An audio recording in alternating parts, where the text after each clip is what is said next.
Stock. Welcome into Suantraí Íosa, to the Lullaby of Jesus, where we look at the readings before we go to bed, and when we wake up in the morning, then we pray that the Lord will have worked on our hearts to help us to come to comprehend His word in a deeper way. The Lord always appreciates when we make an effort to meditate on the word, to become like Our Lady, to ponder the word. Tomorrow, of course, is the 29th day of February. It's a leap year, so it's a once in every 4 years. So there's no actual saint on the day. The readings begin tomorrow, and let's be like Our Lady now and contemplate this. Beginning from the prophet Jeremiah, "Accursed the man who puts his trust in man, who relies on things of the flesh. But there's a blessing on the person who puts his trust in the Lord. For he is like a tree beside the waterside that trusts out its roots to the stream, and that will always bear fruit." There's a wonderful line in this. "The heart is more devious than any other thing, perverse too, who can pierce its secrets?" And it's true. It's hard at times for us as human beings to know what is the right thing to do.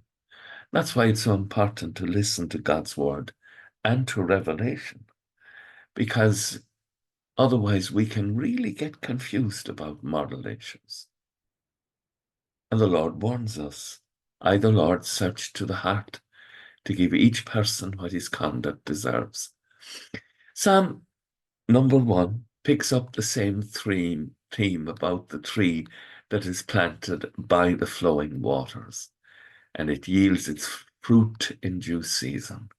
And then the gospel. I always find this gospel disturbing, the story of Lazarus and Dives, and how Lazarus, the poor man, has really got a bad deal in life, and Dives, the rich man, has no compassion at all for him. The dogs have more compassion than Dives. And then when Dives looks for compassion, there is none for him. In the same way, we must learn to be compassionate as our Heavenly Father is compassionate.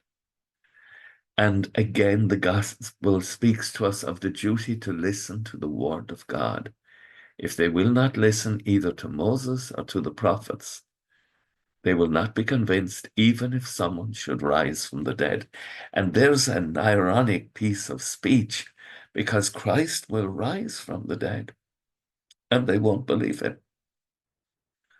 Oh, Jesus, preserve our hearts from the ignorance of turning away from your word and of ploughing our own furrow to disaster.